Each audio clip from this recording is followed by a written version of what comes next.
اس پاک خاتون کے پاس ایک فرشتہ آیا اور کہا، اے کنواری مریم، اللہ تمہیں ایک نیک اولاد عطا کرنا چاہتا ہے۔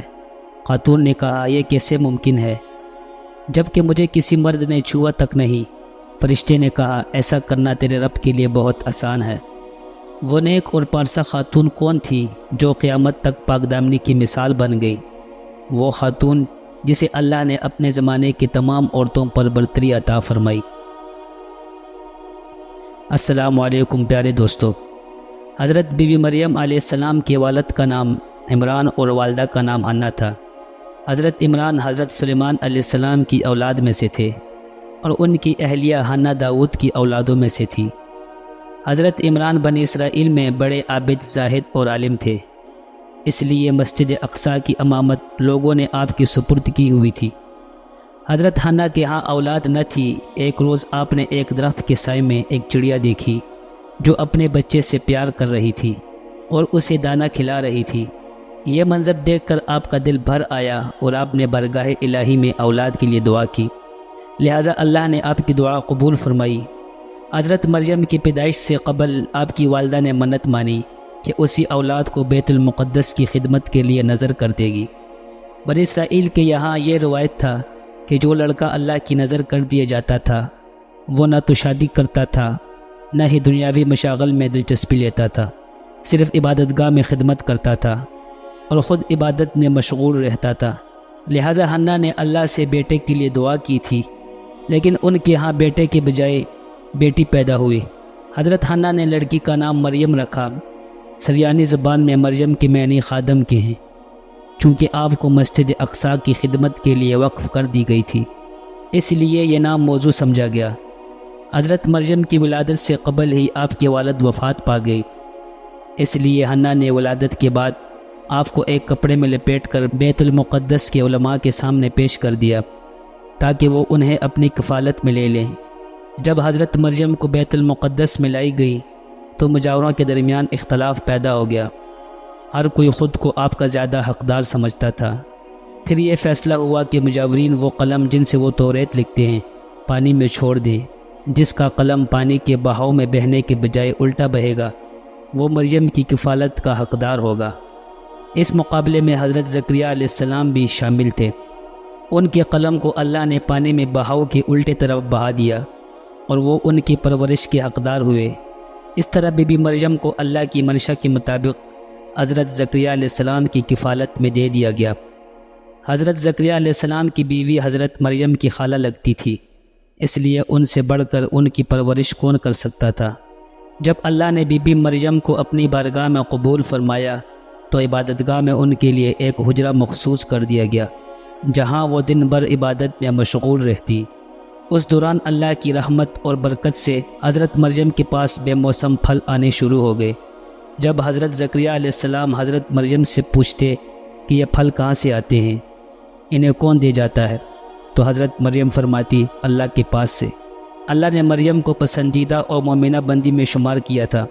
بی بی مریم جس مقصد کے لیے چنی گئی تھی وہ ابھی باقی تھا۔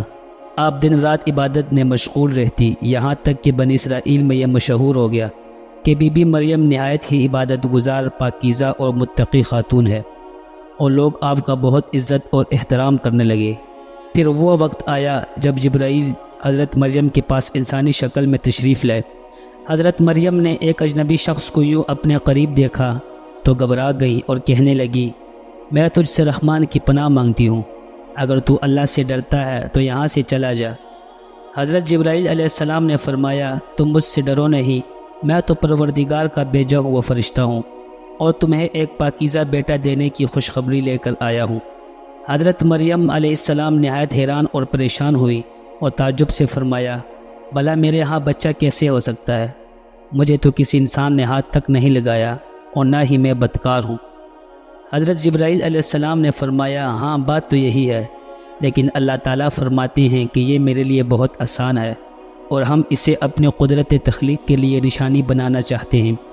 اس سے قبل ہم نے تمہارے باپ آدم کو مرد اور عورت کے بغیر اور تمہاری ماں حوا کو صرف مرد سے پیدا کیا، اور اب عیسیٰ علیہ السلام کو پیدا کر کے چوتھی شکل میں بھی پیدا کرنے پر اپنی قدرت کا اظہار کرنا چاہتے ہیں۔ بیٹے کی بشارت کے بعد حضرت جبرائیل علیہ السلام نے آپ پر پھونک ماری اور وہاں سے چلے گئے۔ کچھ دنوں کے بعد حضرت مریم کو بچے کی پیدائش کے آثار محسوس ہونے لگے۔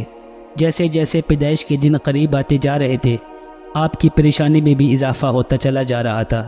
جب پیدائش کا وقت قریب آیا تو آپ لوگوں کے خوف سے بیت المقدس سے دور جنگل کی جانب ایک پہاڑی کی طرف چلی گئی۔ جب دردزا شروع ہوا تو آپ ایک کھجور کے درخت سے ٹیک لگا کر بیٹھ گئی۔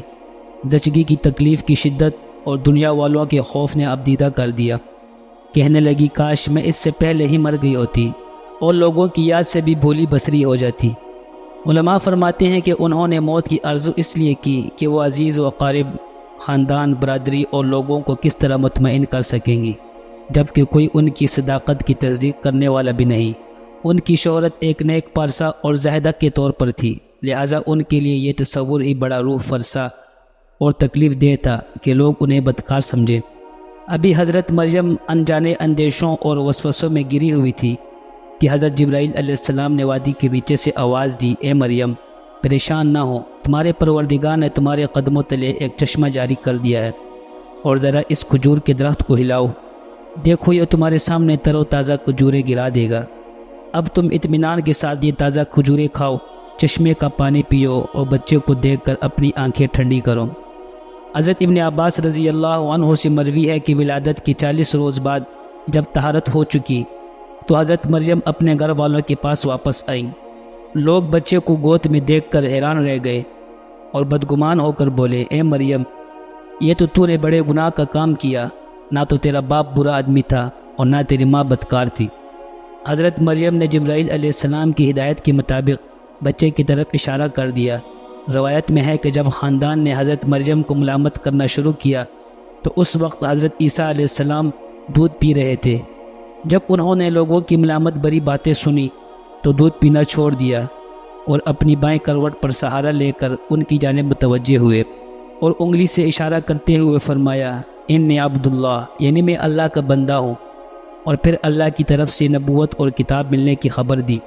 اس کے بعد فرمایا، اللہ نے مجھے نماز اور زکوٰۃ کا پابند بنایا اور جب تک میں زندہ ہوں مجھے اپنی والدہ کا حق ادا کرنے والا بنایا اور مجھ کو سرکش اور بدبخت نہیں بنایا، اور اللہ کی سلامتی ہے مجھ پر جب میں پیدا ہوا، جب میں مروں گا اور جب دوبارہ زندہ کر کے اٹھایا جاؤں گا۔ لوگوں نے جب بچے کے منہ سے یہ الفاظ سنے تو حیرت زدہ رہ گئے اور انہیں یقین ہو گیا کہ بی بی مریم پاک دامن ہے اور یہ بچہ اللہ کا برگزیدہ بندہ ہے۔ اس واقعے کے بعد خاندان اور بنی اسرائیل کے سمجھدار لوگ دونوں کی بڑی عزت کرنے لگے اور انہیں خیر و برکت کا باعث سمجھنے لگے۔